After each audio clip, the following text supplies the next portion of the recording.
The night manager. तो the night manager का जो सीजन 1 का जो फर्स्ट एपिसोड है, मैं वही डिस्कस करूंगी अभी।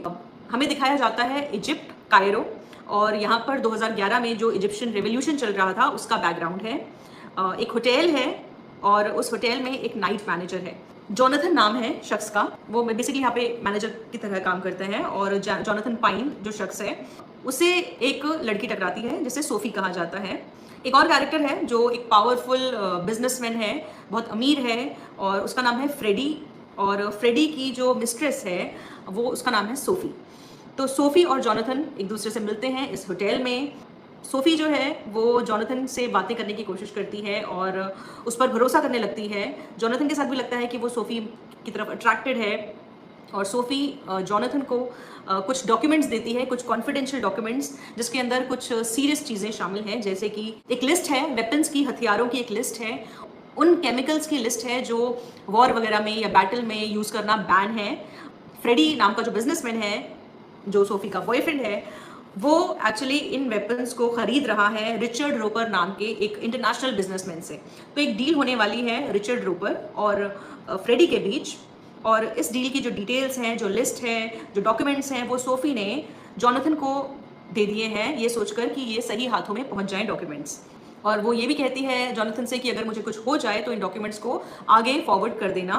और उसे लगता है, सोफी को ये अपनी मॉरल रिस्पॉन्सिबिलिटी लगती है कि ये डॉक्यूमेंट सही हाथों में जाने चाहिए। अब जो जोनाथन का कैरेक्टर है, जोनाथन पाइन का कैरेक्टर है, वो इन डॉक्यूमेंट्स को देता है एक इंटरनेशनल इन्फोर्समेंट एजेंसी को लंदन में। अब ये जो शो है ये एक्चुअली एक ब्रिटिश स्पाई थ्रिलर है, तो बैकग्राउंड सारा ब्रिटेन का ही है आमतौर पे।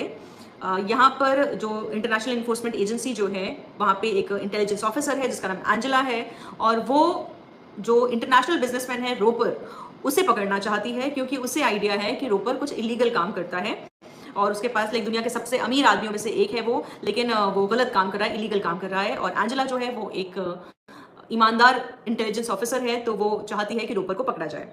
एंजेला के पास डॉक्यूमेंट्स आते हैं, इंफॉर्मेशन आती है, और वो अपने प्लान को आगे बढ़ाना चाहती है, रोपर को पकड़ने के प्लान को। अच्छा, अब रोपर को लेकिन पता चल जाता है, रोपर का नाम पूरा जो है एक बार मैं देखा, रिचर्ड रोपर। तो जो रोपर है उसको पता चल जाता है कि जो इंटेलिजेंस एजेंसीज हैं उनको ये बात पता चल गई है कि मैं फ्रेडी के साथ इजिप्ट में कोई डील करने वाला हूँ, और वो अपनी डील से बाहर आ जाता है और फ्रेडी को हथियार बेचने से इनकार कर देता है।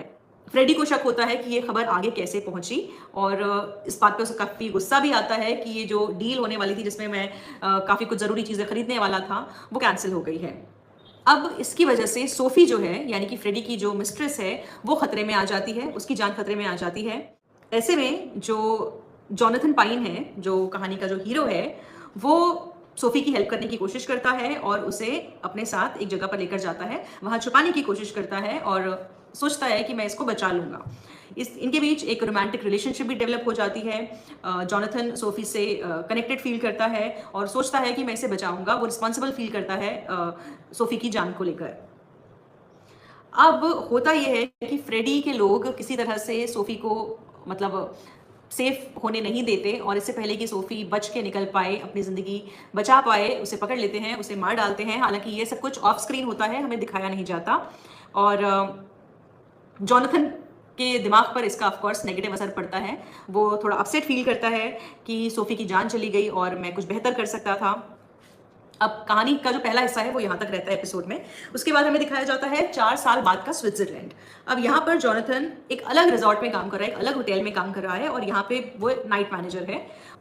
यहाँ पर उसे पता चलता है कि कोई बहुत बड़ा बिजनेसमैन आने वाला है जिसने ये रिजॉर्ट बुक कर लिया है, और यहाँ पर उसको हमें कुछ पैकेज भी देना है जिसकी जिम्मेदारी जोनाथन को दी जाती है, पैकेज हैंड ओवर करने की जिम्मेदारी। पता चलता है जोनाथन को कि ये शख्स रिचर्ड रोपर है। ये वही शख्स है जिसकी वजह से एक तरह से सोफी की जान गई थी। उसको एक तरह से पुरानी जो बातें हैं वो सारी याद आने लगती हैं, और वो इतना ज़्यादा परेशान हो जाता है, ओवरवेल्म हो जाता है कि जाकर वॉमिट करने लगता है। आप जब शो देखेंगे ये तो आपको देख के समझ में आ जाएगा कि टॉम हिडलस्टन ने बहुत अच्छी एक्टिंग की है, और जो भी वो कन्वे करना चाहते थे वो बहुत अच्छे से उस पर्टिकुलर सीन के थ्रू कन्वे किया गया। ठीक है, तो अब होता यह है कि जो जोनाथन है वो चाहता है, उसको इसके अंदर एक तरह से बदले की भावना आ जाती है, और वो एंजेला जो कैरेक्टर थी, जो इंटेलिजेंस ऑफिसर थी, उससे कांटेक्ट करता है और उसे बताता है कि यहाँ पर रिचर्ड रोपर आया हुआ है, रुका हुआ है, और वो एक तरह से सोचता है कि मुझे एंजेला की इसमें मदद करनी चाहिए और रोपर को हमें पकड़ना चाहिए किसी भी तरह से। हमें ये भी समझ में आता है कि ये जो शख्स अभी फ़िलहाल रिज़ॉर्ट्स में या होटल्स में नाइट मैनेजर के तौर पे काम कर रहा है, ये किसी वक़्त पर आर्मी का हिस्सा था या इंटेलिजेंस का हिस्सा था, तो इसके पास प्रॉपर ट्रेनिंग तो है स्पाई करने की, जासूसी करने की। एंजेला जो है वो जब जॉनथन से बात करती है तो उससे सोफ़ी का भी नाम याद दिलाती है और उसे पर्सनली भी अफ़ेक्ट करने की कोशिश करती है ताकि जॉनथन किसी तरह से मान जाए ये काम करने के लिए, और अल्टीमेटली जॉनथन मान जाता है कि हाँ, हम किसी तरह से रिचर्ड रोपर को पकड़ेंगे और उसको सलाखों के पीछे होना चाहिए। ये थी कहानी पहले एपिसोड की, जो इंग्लिश वाला जो नाइट मैनेजर है उसकी ये कहानी थी।